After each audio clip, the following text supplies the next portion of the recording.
Assalamualaikum warahmatullahi wabarakatuh. Bismillahirrahmanirrahim. Alhamdulillahirabbil alamin. Allahumma shalli wa sallim wa barik ala nabiyyina Muhammadin wa ala alihi wa sahbihi ajma'in. Syukran la ilaha illallah wa anna Muhammadan abduhu wa rasuluh. Allah subhanahu wa ta'ala, a'udzu billahi minasyaitonir rajim. Apa aminu ahlul qura apa aminu ahlul qura ayyatihum wa bayanu wa kunna minhum aw amina ahlul qura ayyatihum wa kunna muhawwahum yal'abun apa aminu makrallahi fa la ya'man makrallahi illa al-qawmul khasirin.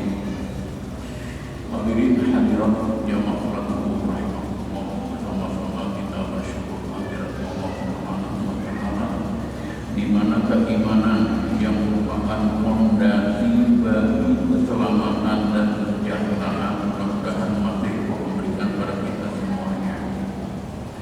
Hadirin hadirat rahimahullah, banyak manusia merasa tenang, merasa aman daripada ancaman Allah.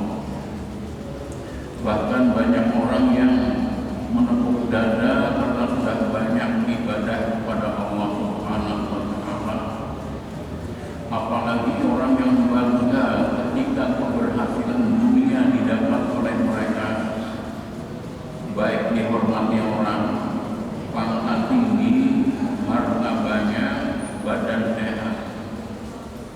Padahal ancaman Allah itu mengintai setiap detik, kecuali bagi orang-orang yang imannya tetap dijaga.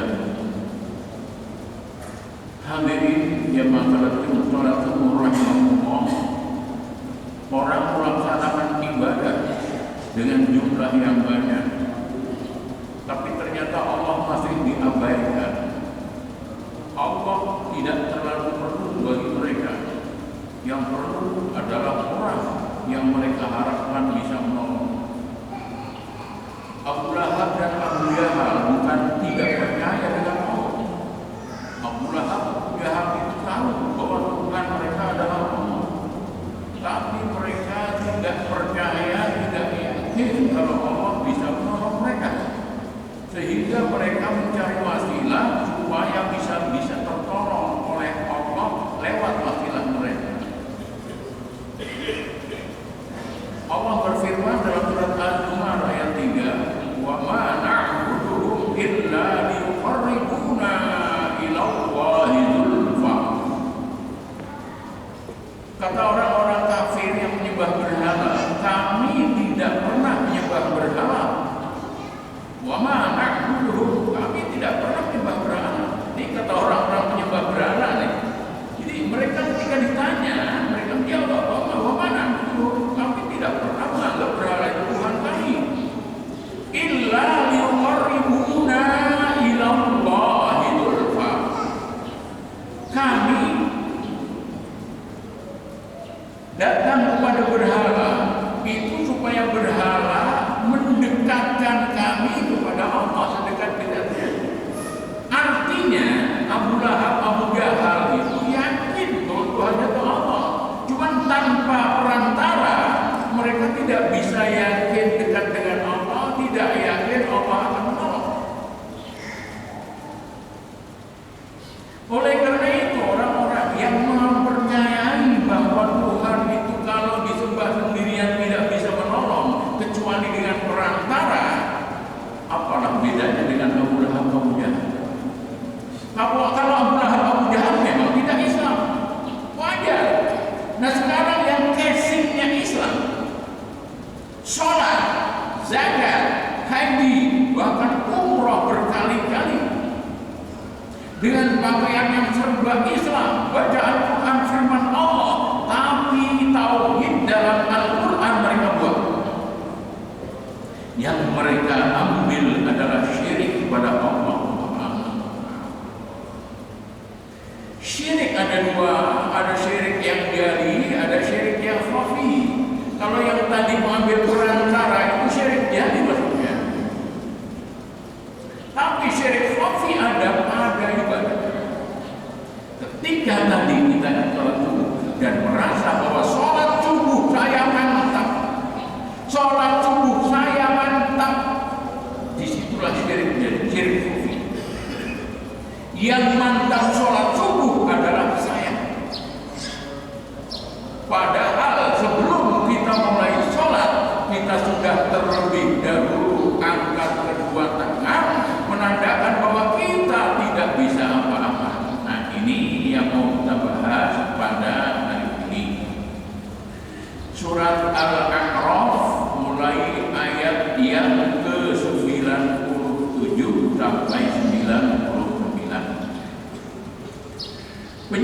kita ini sengaja mengajukan ayat-ayat ini karena masih banyak orang Islam yang merasa aman.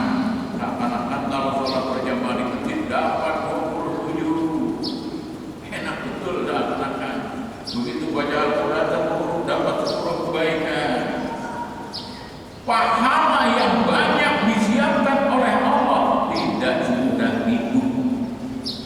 Merangkak pun kadang-kadang oleh karena itu kalau kita baca dalam kitab hikam, orang yang ingin berjalan menuju kepada ridho Allah sementara nafsu hendak enak terus, masjid pakai kipas angin aja pada nyaman, harus pakai AC yang dulu bukan yang membangun tapi yang datang. Padahal yang datang ada juga apa-apa, tinggal sholat aja. Masjid di sana ada tahu umur uang balik dari duit. Orang yang ibadah kepada Allah dan merasa berhadapan dengan Allah Subhanahu wa Ta'ala, apapun tidak dirasa, yang dirasa adalah indahnya sedang iltiqa'u rabbih. Siapapun imamnya gak ada urusan, dimanapun masjidnya gak ada urusan, masjid mewah, masjid menengah, masjid borok, bodol, masjid bobrok, ada urusan. Kawannya orang kaya, kawannya orang miskin, semuanya adalah saudara kami. Tidak ada urusan. Itu ketika orang sholat betul-betul rohaninya yang sholat. Tapi kalau yang sholat jasmaninya, ini yang payah. Maunya yang mewah-mewah, maunya yang enak-enak. Begitu ambal yang mudil bahari, kasar banar, didahi ngalih banar, kada umum. Maunya ambalnya yang empuk. Masjid itu kada tapi berduit. Kayak memadakan ambal yang nyaman. Tambih ala anna man annal amna min makrillahi min a'zamid dzunub. Mengingatkan bahwa annal amna min makrillah, orang yang merasa hidupnya aman dari ancaman Allah, adalah min a'zamid dzunub, salah satu dari dosa yang besar. Bahkan dosa yang terbesar diantaranya adalah orang yang merasa aman dari ancaman Allah. Lalu wa annahu yunafi kamalul tauhid, orang yang hidupnya merasa aman dari ancaman Allah itu bisa menghilangkan tauhid. Tauhid kita hilang. Sholat 2 rakaat subuh merasa aman, diterima semuanya oleh Allah, itu termasuk min a'zamid dzunub. Baca Al-Quran, mau fasih, mau kada, mau ingat Allah, mau kada, pasti dapat 10 kebaikan. Itu termasuk min a'zamid dzunub. Oleh karena itu orang yang hati-hati ketika mau baca Al-Quran, baru ambil saja, ya Allah, ulun hendak membaca firman Dia, ya Allah, ulun siap pian diri, ya Allah. Berucap bakti.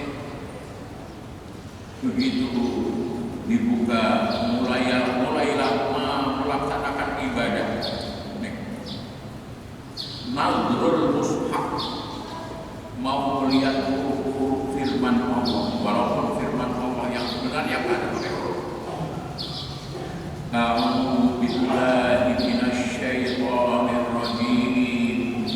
Mohon perlindungan lawan Dia, ya Allah, dari godaan syaitan yang tertutup ketika orang membaca firman Dia. Gak usah banyak-banyak. Orang banyak mencapai target. Saya baca Quran 1 hari dapat sekian. Ngapain pakai target? Pikir dahulu ketika baca Al-Quran merasa berhadapan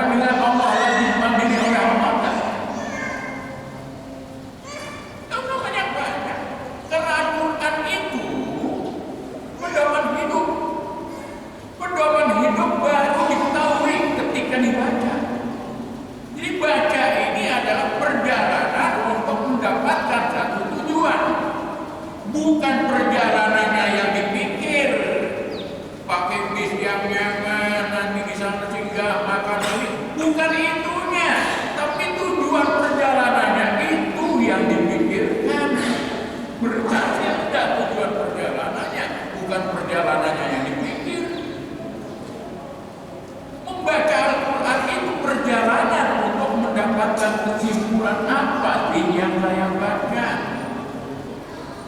Berfirman Allah apa sih kepada saya? Nah di sini yang banyak orang terjebak. Ya memang kayak itu. Oleh karena itu, ketika mau membuka pengajian Al-Quran, apalagi kelas tinggi tahfidzul Quran, tahfidz itu kelas tinggi, Pak. Jangan main-main. Tahfidz kelas tinggi. Mampu enggak orang yang mau hafal Al-Quran menjaga kehormatan Al-Quran? Mampu enggak? Kalau belum mampu kan usahakan. Anak itu tidak dituntut hafal Al-Quran. Belum. Hafalan Al-Quran. Begitu istirahat, lalu istirahatlah anak-anak itu dengan ustadznya. Apa yang dilakukan? Karena waktu istirahat, tukar pentol, makan sambil berdiri, sambil berdungkung. Antara santri dan ustadznya sama. Di mana tahfidz Al-Qurannya?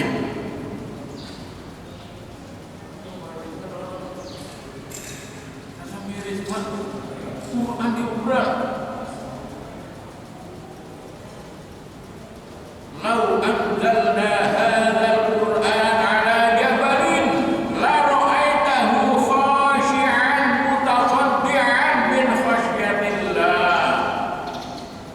Seandainya Al-Quran ini kami turunkan ke gunung, niscaya gunung pecah berantakan karena takut kepada Allah Subhanahu wa Ta'ala. Gunung yang gedenya bukan main Allah hafalkan, kalau dituruni oleh Allah dengan Al-Quran akan pecah berantakan. Ini manusia yang kecil banget dibanding gunung bisa melecehkan Al-Quran. Ini Al-Quran. Oleh karena itu, alhamdulillah Pak, jadi omongan saya pokoknya diganti orang. Tahun 2000 berapa? Saya rada sedih kalau orang-orang undangan ada Bismillahirrahmanirrahim, kemudian wamin ayatihi, pakai tulisan ayat Al-Quran. Ujung-ujungnya itu kertas undangan perkawinan. Kemana juga? Tempat sakral. Pekan di mana-mana. Alhamdulillah banyak orang masih ini kan ada lagi. Paling artinya aja kan Bapak. Tapi ayatnya sudah tidak ada. Tapi Bismillah masih ada. Kita lalu melihat ada surat undangan, tulisan Bismillah di jalan, mobil atau kendaraan melihat sehingga paksa ambil, selamatkan Bismillahirrahmanirrahim ya Rabbi, kantongi sisanya buang. Saking kita menghormati Al-Quran, melihat pola tulisan Bismillahirrahmanirrahim aja, mau diapakan? Ya ada di penghuni mana? Lanjutkan. Kama annal quluta min rahmatillah, sebagaimana orang min rahmatillah, adalah sebagaimana orang yang putus asa dengan rahmat Allah juga seperti itu. Jadi ada dua. Orang yang merasa aman dari murka Allah dan orang yang putus asa dengan rahmat Allah adalah min aqdharil dzunub. Oleh karena itu, setiap perbuatan baik maka syaratnya khauf dan roja. Tadi kita sholat, ngapain sholat? Saya takut kalau Allah murka. Saya sholat hati-hati kalau Allah tidak menerima sholat saya. Di sisi lain, saya mengharap Allah menerima sholat saya. Saya mengharap Allah memberi rahmat pada saya. Saya mengharap Allah akan memberi pahala pada saya. Khauf dan roja, setiap perbuatan baik tidak bisa dipisahkan. Mesti ada. Khauf saja, orang itu pada gaya hidup takut terus. Roja aja, mengharap aja, seakan-akan Allah tidak apa-apa. Maka yang terjadi ya kayak sekarang ini,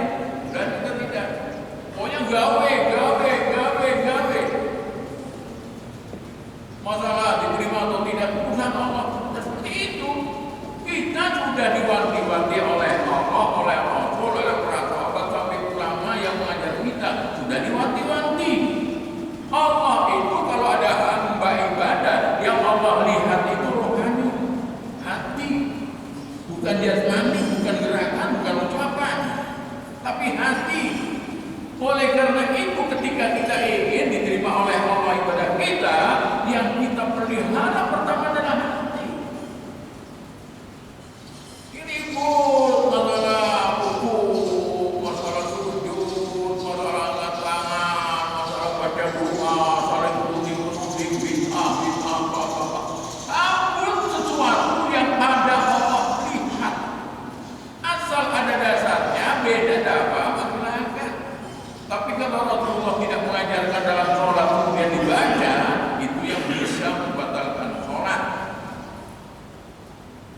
Jadi masalah rohani itu jarang diungkap orang, ya diungkap orang jasmani.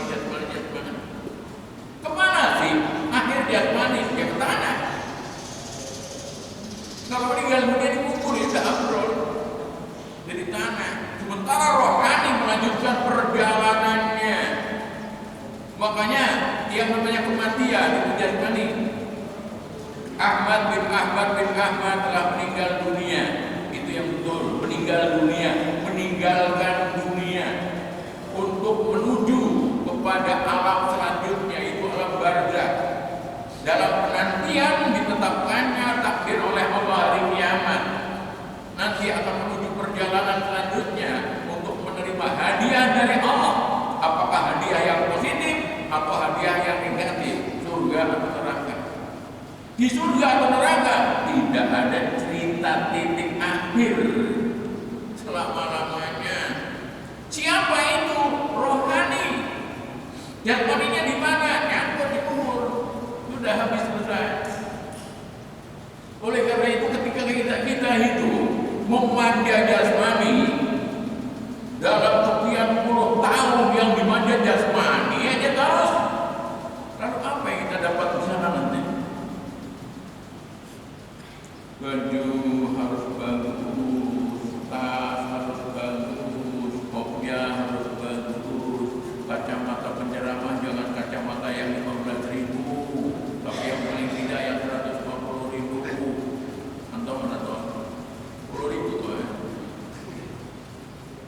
Jadi apabila kan terkubur di sekolahan, pecah nggak Pak? Kacamata Bapak kada mungkin pecah. Kenapa Pak? Plastik.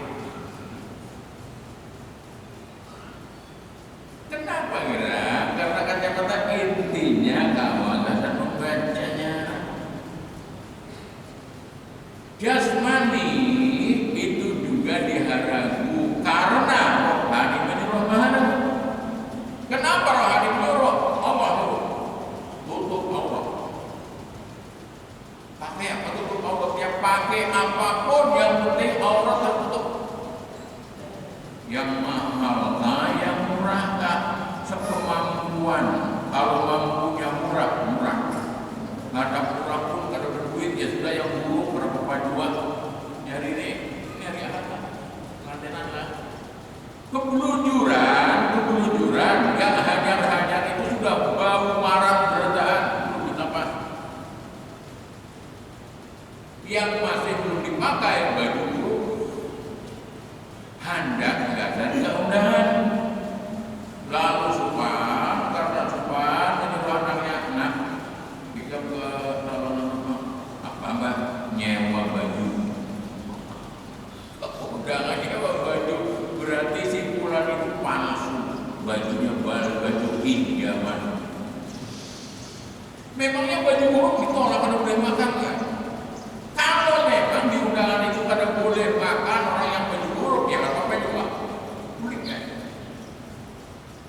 Sekali waktu biar ke undangan pakai sandal jepit,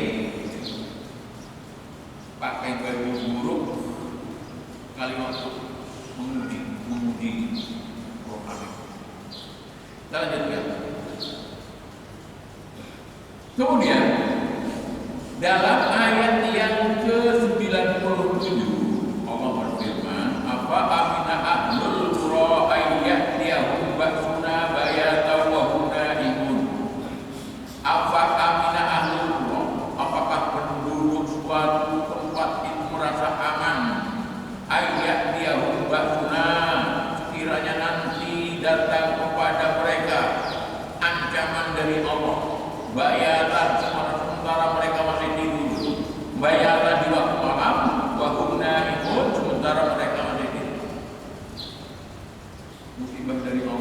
bala dari Allah, gempa, tsunami, macam-macam datang, tidak ada yang pernah tahu. Jangankan manusia, malaikat kita tahu. Jadi orang-orang yang menanggulangi banjir, menanggulangi bencana, waninya pahlawan Allah. Banjir itu gampang ditanggulangi. Jangan banjir yang paling 3 meter. Lihat banjirnya Nabi Nuh, gunung aja dilewati, berapa puluh meter tuh gunung dilewatinya. Sekejap mata aja. Ya Al-Bukhari wa ya sama'u aqli'i. Hai bumi, seraplah air yang ada di permukaanmu. Hai langit, hentikan kamu turunkan hujan. Apa gerak solusi penanggulangan banjir? Takwa kepada Allah, taati Allah, taati Rasul. Jangan ditentang terus Allah. Kalau Jakarta dihuni oleh penentang-penentang Allah, bahkan berani-beraninya orang yang mengaku Islam bahwa Al-Quran itu adalah pedoman hidup kedua setelah Pancasila. Salahnya dengan salah Pancasila, itu pertama tinggal Pancasila keluar dari dalam rumah simbolnya. Ya Allah ya Rabbi, mulai bahari di Indonesia, mulai zaman Pak Soekarno ada orang yang wani tumbang. Assalamualaikum warahmatullahi wabarakatuh. Ada zaman Koyeni aja yang bungul banar, gila banar. Astagfirullahaladzim, aku boleh buat, mohon maaf, belum tahu ucapin kalau sakitnya. Ya Allah ya Rabbi. Ternyata mereka itu profesor Pak. Oleh karena itu mohon maaf kalian. Bisalah kita. Nama Muhammad Amin kan apa? Muhammad. Begitu nulis Muhammad Amin atau M Amin. Titik sudah. Kalau sudah LC sudah baru tasnya Muhammad Amin LC rendah. Muhammad Amin titik sudah. Kemudian Mas Amin nanti pulang haji. Begitu pulang tambah lagi Haji Muhammad Amin LC. Kan usah kan? Waktu terakhir udah haji. Nah di sana itu Pak yang mengolah profesor, doktor macam-macam itu kadang-kadang dibisiki oleh syaitan. Dan ternyata apabila yang membuat ulah itu orang yang ilmunya tinggi, bahayanya bukan main. Tapi kalau yang mengolah orang rendah, tukang beca, tukang tonjol gerobak, apa ada? Paling sepeda ontel orang diambil. Apa ini? Mereka tidak bisa membuat yang ilmu tinggi. Itu jadi mereka itu merasa bahwa dirinya itu aman dari murka Allah Subhanahu wa taala. Assalamualaikum warahmatullahi wabarakatuh. Sudah masuk sekolah saya. Sekolah saya sudah 2, tapi bukan salam Pancasila bukan. Assalamualaikum warahmatullahi wabarakatuh. Selamat sejahtera bagi kita semua. Apakah mereka menyuruh orang kita? Apakah orang Nasrani menyuruh orang Islam memakai salam mereka? Tidak. Yang kedua, maulah orang Nasrani memakai salam kita? Ada juga. Orang kita benar latah benar. Pertama kepala sekolahnya, yang kedua wakilnya. Nah yang ketiga kemarin itu assalamualaikumnya orang Islam ganda, Nasrani ganda. Selamat pagi anak-anak. Pada pagi dulu. Dasar benar, bukan pintar-pintar, timbul berpintar. Apa sih takut yang ditakuti? Assalamualaikum warahmatullahi wabarakatuh. Ibadah kami itu 867 siswa. Yang Nasrani cuma 5. Cuma 5. Berapa persen? Ibarat mereka tidak mau jauh Arab ya, itu hak mereka karena bukan Islam. Ini lucu, yang Islam malah kalah dari yang 5 orang. Hadirin rahimahullah. Ketika mereka merasa bahwa hidup di dunia ini aman-aman saja, tanpa merasa diintai terus oleh Allah, maka sampai kapanpun kita tidak pernah selamat daripada Allah. Tapi kalau kita merasa bahwa Allah itu mengintai terus kesalahan-kesalahan kita, maka itulah Rasul kita sehari semalam minimal benar 70 kali istighfar.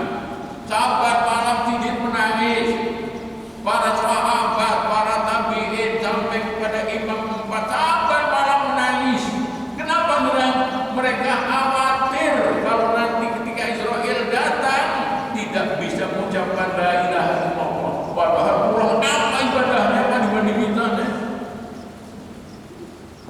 Apakah kita mau aman-aman saja? Apalagi orang yang mengamalkan sesuatu untuk sesuatu dunia.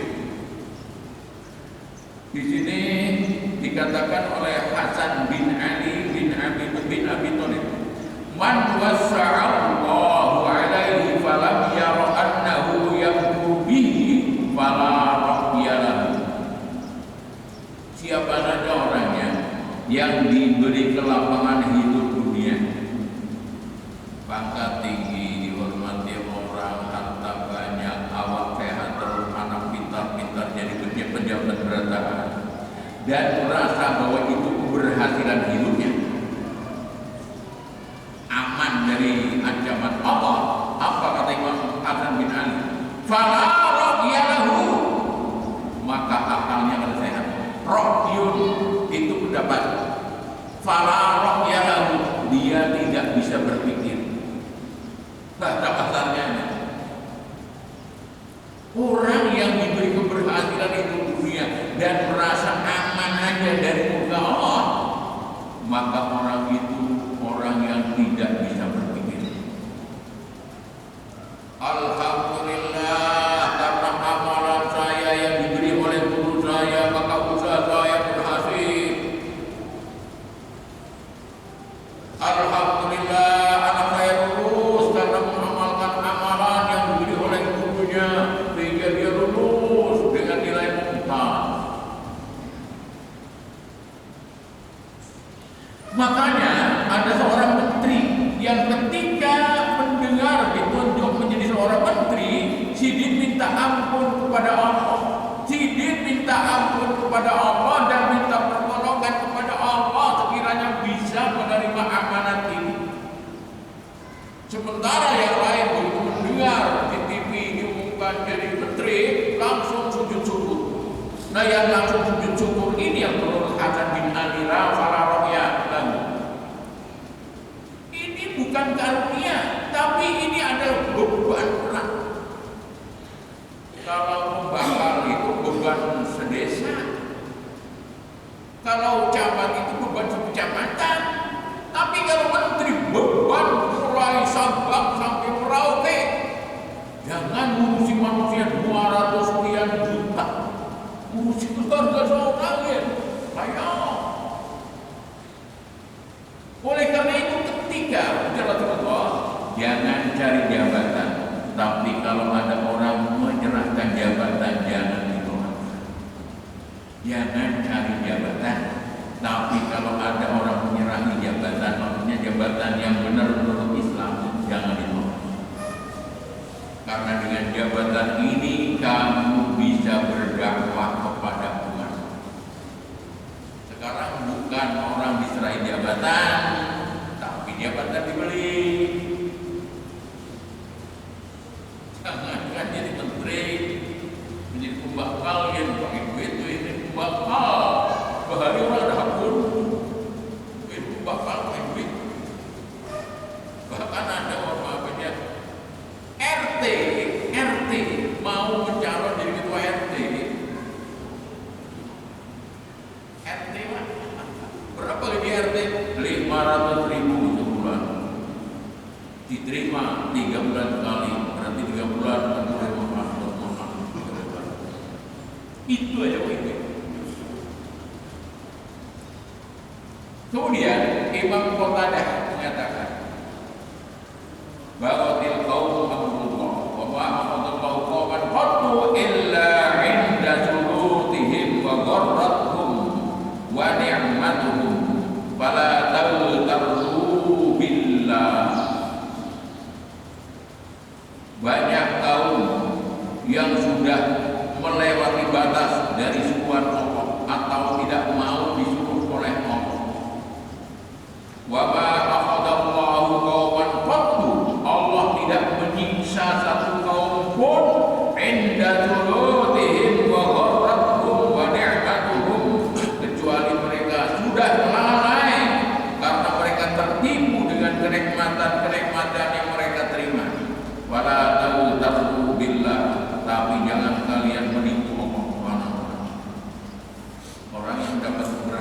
dunia dan merasa aman, maka Allah siap untuk mengancam mereka, menyiksa mereka. Kalau disiksa di dunia mungkin termati, itu masih ada kesempatan taubat. Sama seperti umatnya Nabi Yunus, satu-satunya Rasul yang umatnya beriman 100% ya Nabi Yunus itu. Yang lain tak ada. Nabi Yunus aja tidak sampai 1 juta orangnya, paling berapa ratus ribu aja. Semuanya beriman. Kenapa mereka beriman? Karena melihat murka Allah lewat bencana, sehingga mereka kembali ingat kepada Allah Subhanahu wa taala semuanya. Rasulullah bersabda, "Idza ra'aitallaha yu'til 'abda minad dunya wa huwa muqimun 'ala ma'asihi ma yuhibbu wa inna ma huwa istidrajun." Rawahu Ahmad wa Ibnu Jarir wa Ibnu Abi Hatim bi sanadin. Apabila kamu melihat Allah memberikan karunia kepada hamba, karunia dunia maksudnya, wa huwa muqimun 'ala ma'asihi ma yuhibbu, sementara hamba yang diberi karunia oleh Allah bergelimang dengan kemaksiatan sesuai dengan apa yang disenangi oleh nafsunya, fa inna ma huwa istidraj, itulah yang diberi nama istidraj. Orang yang musuhnya Allah itu sehat-sehat bertahan, rugi-rugi bertahan, ngomongnya lancar-lancar bertahan. Bapak orang, Allah kalau bisa merasa bahwa dirinya menyatu dengan Tuhan, percuma sholat sehari semalam 5 kali kan ada gunanya sholat. Sholat baru diterima apabila dirinya merasa menyatu dengan Tuhan. Betul. Mereka itu diberi oleh Allah itu kelancaran lamanya. Mereka tidak tahu, mereka tidak sadar bahwa itu adalah istidraj dari Allah Subhanahu wa taala. Kemudian Imam Ismail bin Rafiq mengatakan, minal amni min makrillah iqamatul 'abdi 'ala dhanbi yatamanna 'ala Allahil maghfirah. Rawahu Abi Hatim. Salah satu orang yang merasa aman dari ancaman Allah adalah orang yang senantiasa berbuat maksiat, tetapi dengan kemaksiatan itu mengharap ampunan Allah.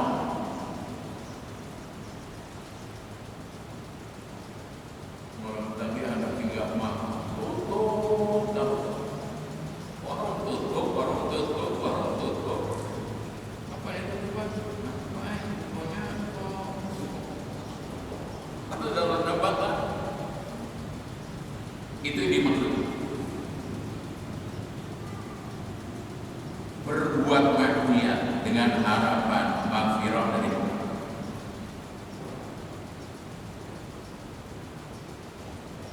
Udah tutup ya. Hari Kamis kemarin ada murid nanya, Pak, bimbel apa ya Pak ya berangkat tahun kami? Bilang kemana? Apa? Kalau beda. Kayak menurut biasa. Aku baru sana Pak. Apa ya Pak? Ini dia. Ikam ke sana itu hadap apa? Ikam ke sana tujuannya karena mencari ridho Allah, mencari ridho manusia. Kedua-duanya tidak mungkin. Kalau dua-duanya berarti syirik. Ada Allah, ada makhluknya. Kalau kamu meniadakan Allah berarti ateis. Makanya apa? Kalau kamu hendak baik maka mencari ridho Allah. Adakah pernah kita belajar tahun dulu di manakah yang Allah menyuruh?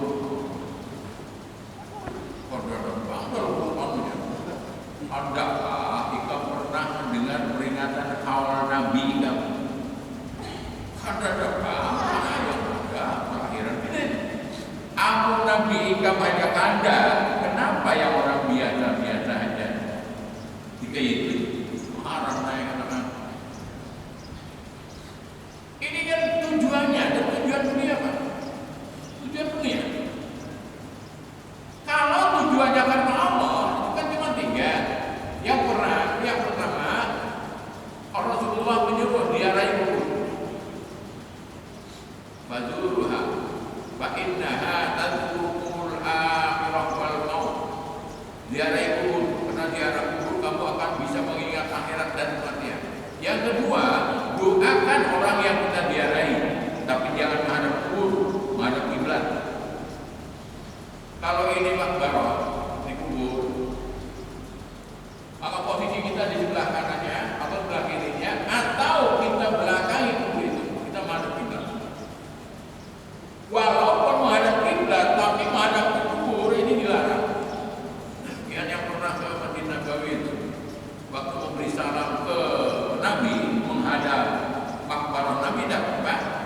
begitu berdoa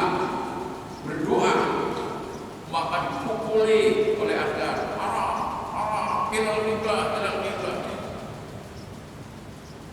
Yang ketiga, mengambil ibrah, mengambil pelajaran perjuangan sidin dalam Islam. Tiga ini, kalau tujuan ini ada, silakan.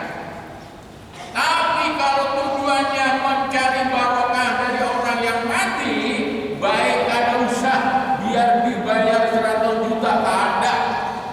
Pacangan imanku habis, pacangan aku keluar dari Islam, usia aku mati.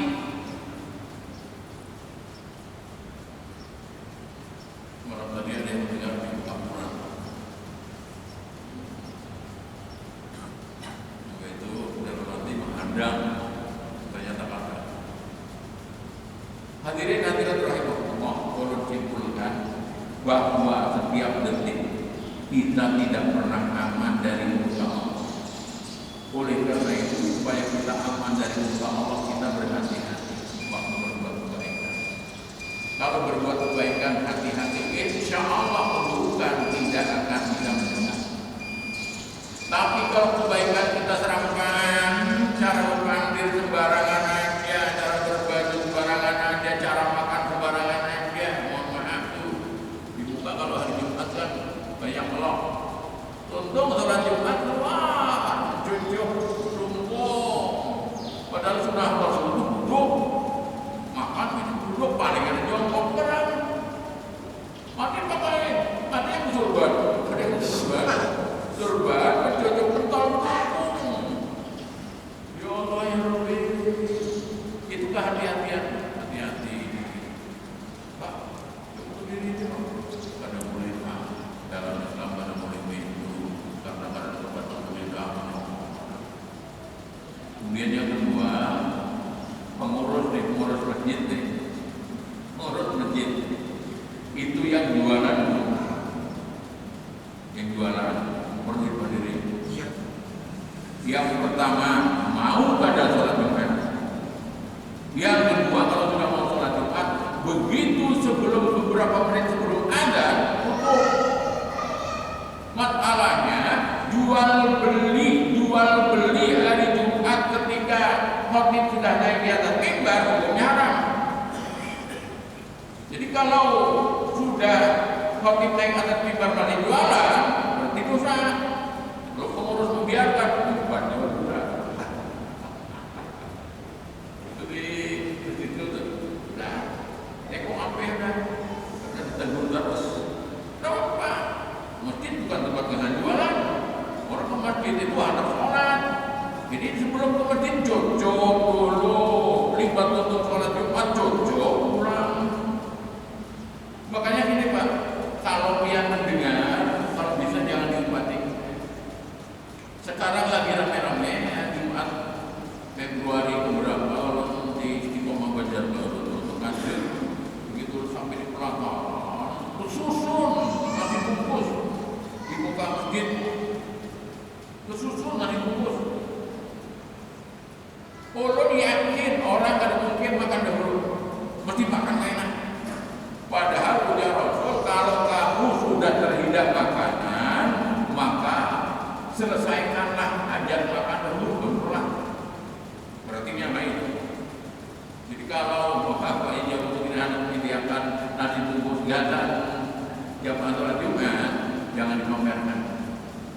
Begitu mau pulang di kayak rajin di pelataran dipamerkan dahulu.